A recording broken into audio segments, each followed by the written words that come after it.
Hey everybody, it's Matt with Matticus Video, and today we are doing an anime review on the anime Aquarion Logos, or the Japanese term Aquarion Ragusu.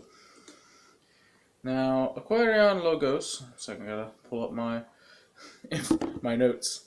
This is my fourth attempt at making this video, so figured I would try to make this the good go.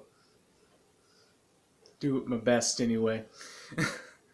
But Aquarion Logos is an anime that came out in July of 2015, and it's ended in December of 2015. Had a one-season run, just like the other two Aquarion shows, Genesis of Aquarion and Aquarion Evo.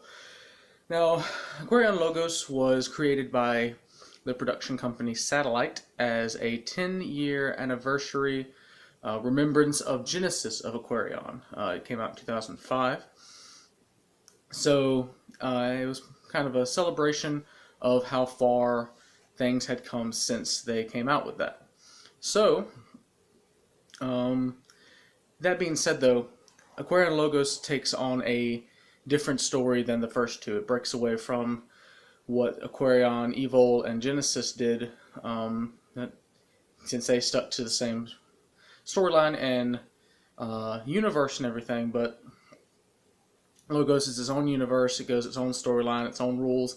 It keeps some of the main elements, such as Aquarion itself and the vectors and Dieva and things like that. But it's a different storyline, a different cause that they're fighting for, all these different things. Yeah, let's jump into it. First, I'm going to give you some lore as to how things worked. This could be considered spoilers, so just a spoiler warning, kakunk and whatnot. So, in this universe that it takes place in, about 12,000 years before the events of the show, a war was going on between the Tribe of Truth and the Writing Tribe. Now, the Tribe of Truth was a tribe of people that were in close touch with the Logos world. And the Logos world is a world that sits parallel to ours, and it's where concepts live, the concepts of words. And when the Tribe of Truth actually spoke words with enough power and authority, then they could actually make those things happen. Such as when they said rain, they could make it rain, so stuff like that. And the Tribe of Truth was by itself for the longest time. Eventually, people began writing things down as a way to communicate with people better, allow words to travel longer distances, and be more concrete in history. This did cause some conflict. There were people in the Tribe of Truth that didn't believe that they should do this. It was kind of sacrilegious, and it wasn't respecting the power of spoken word. So a war broke out between the Writing Tribe and the Tribe of Truth, and through a series of events that I won't go into because it will definitely be spoilers, the Writing Tribe won, and that allowed society to progress and evolve and become what it was and is today. So now we're in the present. In the time that the anime takes place, there are two organizations. There is Dieva, which we're familiar with from the other Aquarion shows, as kind of the good guys, the ones that are trying to protect the world. And they are trying to protect the world that was created through writing. So, they're kind of on the Writing Tribe side, if you want to put it in that way. And then you have Nesta, and Nesta is an organization led by Sogan, and he wants to essentially do a factory reset on the world and start it from scratch, and go by what the Tribe of Truth wanted, and that is for writing not to be a thing. To do this, he has verbalism ability, and verbalism in the show is the ability to do what the Tribe of Truth did and be able to use spoken word as power. And he has the Book of Verbalism, which is essentially all the power of verbalism contained into a book. And With it, he has like super verbalism abilities. He is able to actually bring words to life as MJBKs. And MJBKs are creatures made from the written word, and it has to be kanji, so that's important. Kind of an example as to what would happen. Let's say we took this bottle orange crush, and if you got the kanji for it, and you injected it with the serum that Sogan uses to make MJBKs, it would actually become a creature. And this creature's sole purpose, all its existence is for, is to eat up the concepts of the word that it was made from. So if this bottle became an MJBK, it would be eating up the concept of the word bottle. Or technically container, kind of how it works. Kanji is a bit of a broad, circling way of written language. So it'd be like container. So any container that we have, this bottle, this glass, this box, this bottle, all of that would disappear. And we would never know it was there. We would, people just forget that it is actually a thing. So when you destroy the concept, you destroy everything. It was never a thing. So, Sogan's whole point, and all he does is make these. Then you have the rest of Nesta, which is, we'll start with Subate. And Subate is Sogan's adoptive son. And, he's a bit of a brat, in all honesty. He's a spoiled rich kid, and he's used to getting everything he wants. He doesn't understand what losing is. And that's kind of what you get from him. And that's even more case with the next character I'm going to introduce you is Maya. And Maya she was found as a little girl by Subate and brought into Nesta, and then she's been held captive at Nesta since then. And she's never gone outside. She's never been outside Nesta. She's always been there. She trained, she learned everything from Nesta. Sogan-sama, as she calls him, taught her everything she knows. She grew up playing with Subate, and because of that, he fell in love with her, and he thinks, and also Subate thinks he's the chosen one. He's the one that's supposed to bring everything into the right. He's supposed to make the world a better place for it. And he thinks that he automatically should be getting Maya's affections. I hate those kind of guys. But, see, that's Nesta. And now we go over to Dieva. And Dieva is led up by who they call the manager. She has an actual name that's said in the show, but you never hear it much, so it never stuck with me. But the manager, she leads up the Verbalism Club. And the Verbalism Club is a group of people ranging from like 10 years old all the way up to early college years, like 19, 20. And they all have verbalism ability. And their verbalism abilities vary in strengths and what they can bring to the team, because they're driven by their dreams, and each of them have their own dreams that involve using their voice for one thing or another. So, we'll just start off with the main character of the show, and that is Akira. And Akira is... Side note, when I first watched this, I made a first impressions video of it. And if you don't know, my first impressions series is when I watch or read or do something, I do what my initial impression of it was. My initial impression of this anime was bad. It was not good. That's why I didn't upload it. It was so harsh, and I didn't feel comfortable uploading it and showing it to y'all. And Akira was the reason why. Because when you first meet him, he is the most egotistical and god-complex creature on this earth. Like, he thinks so highly of himself. He calls himself the savior. It makes sense the further in the anime you get. You actually begin to, I don't know, relate to him in some fashion. But anyway, so he's the main character. He's has the best verbalism abilities out of everybody, and he's kind of the hero of the story. Now I'm going to be pulling up my notes so I can pronounce things correctly, but I'm terrible with pronunciations. Next up is Kokone Kikogami. Now, Kokone is a high school girl, and something just happened on YouTube. Hi, MV. It's nice. Thank you for the comment. But she wants to be an actress. Here's the problem, though. She has a bad speech impediment. She has a very bad stutter.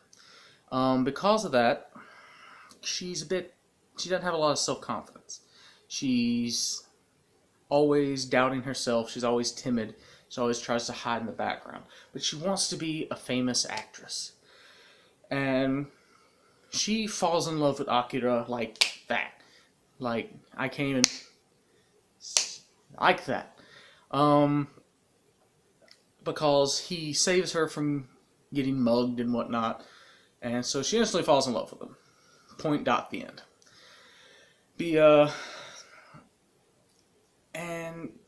It's a very unrequited love because he loves himself more than anything.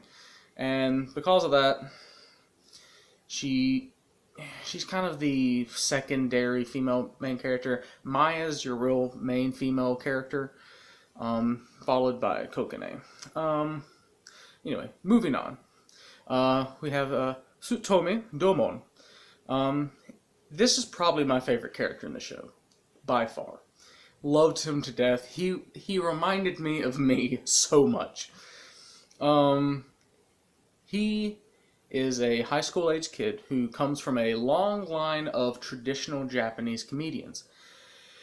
He wants to be a comedian, but not the traditional Japanese comedian. He wants to do kind of like this universe's version of YouTube. He wants to be an online comedic star and doing sketch comedies and just these crazy skits and whatnot. And he's just a fun-loving guy. He thinks he's a womanizer. He's terrible luck with women. But he's just a fun guy. He's the one that kind of keeps everybody from getting too serious at Dieva. He's the one that keeps them kind of grounded and make sure they don't take themselves too seriously. Next up is Karan Uminagi. Uminagi. There we go. Uminagi. She is a little girl. She's the youngest part of the Verbalism Club. And when you first meet her, she has the dreams of being a pop idol. And this is kind of those people that, the pop stars and all these great things. And so she's trained to be that. And her verbalism skills become apparent through that. So you eventually learn, though, that she actually wants to be a voice actress. And so she stays with the Verbalism Club because of that. She is the cute factor in the anime. She's the, the moe thing that they got going. Yeah, she's a fun character. I mean, her story arc was fun when you first meet her. So, she's not just there for the moe factor, I guess. Next up is who Karan calls her big brother, and that's Hayato Kujo. Hayato is a university student.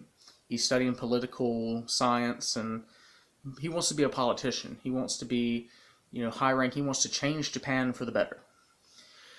Now, he is the opposite of Tsutomu. He's serious 100% of the time.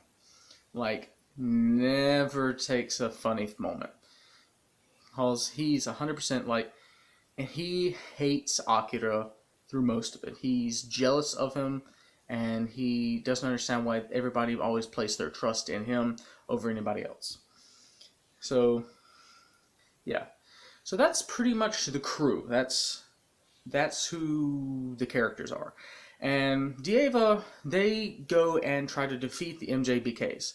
They're the ones that go in and try to destroy them before the concepts get completely eaten up. Because as long as they can defeat the MJBK before 100% of the concept is destroyed, even if it's at 99%, the concepts of words can rebuild themselves and act like it never happened. So that's their job, is to take the vectors, and each of them have their own specific vector that they can pilot.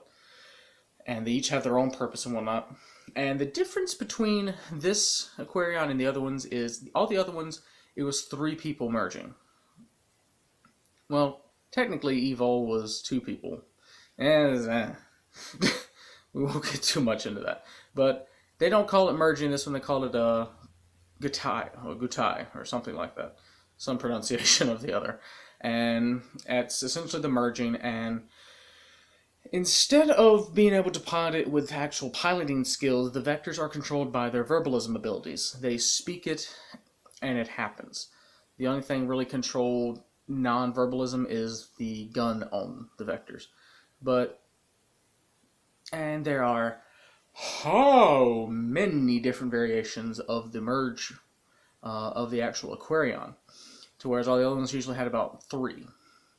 And maybe like 1 or 2 special ones. This one has a lot of them, and they're usually all animal-based. You have one that looks like Solar Aquarion from the original, and that was a Ko. But then you have a rabbit one, and a phoenix one, and a centaur one, and all these other ones. It's crazy. And it all depends on what 2 people do the merge. So, yeah, that's that. Music for this anime was fantastically done, as I come to expect from the Aquarion series, and it touched my soul and my inner workings. Near the final episode, they brought back both the main theme of Genesis and Evil in the same episode, and the smile on my face was so big and happy. I enjoyed it so much. I didn't expect to love this series as much as I do.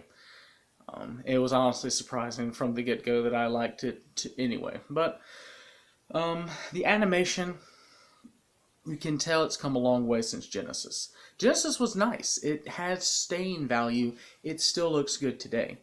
And that was made in 2005. So it's not like it's old, but it is 10 years, it's 11 years old now. So Logos has beautiful animation. Just bright colors, it's made perfectly in what it's trying to do. So great. I wouldn't say this is my favorite one out of the series. Evil probably holds my favorite spot out of the 3. Don't know why. I guess I just like the characters or something more. I don't know. But this one is a great one to watch anyway. I highly recommend it. If you like mech animes, check out the entire Aquarion series. If you haven't seen my Aquarion and Aquarion Evil reviews, I will put them in the description below so you can watch those. And yeah, I apologize for the craziness of this video. My last video, for some reason the audio in the video did not want to sync up when I uploaded it and corrupted the files. I had to delete the old video and had to record it again. So, sorry about that. Love you anyway. I highly appreciate the great feedback I got for the music video for my entry to the Peter Hollins cover contest. Thank you all so much for your kind words and for your support and everything in that. I will be trying to do at least 1 music video a week for the Christmas season, and maybe do 1 a month after that. Depends on what I can do and what I can find. So, look forward to that. That's all from me today, guys. Love you all, and I'll see you in the next video.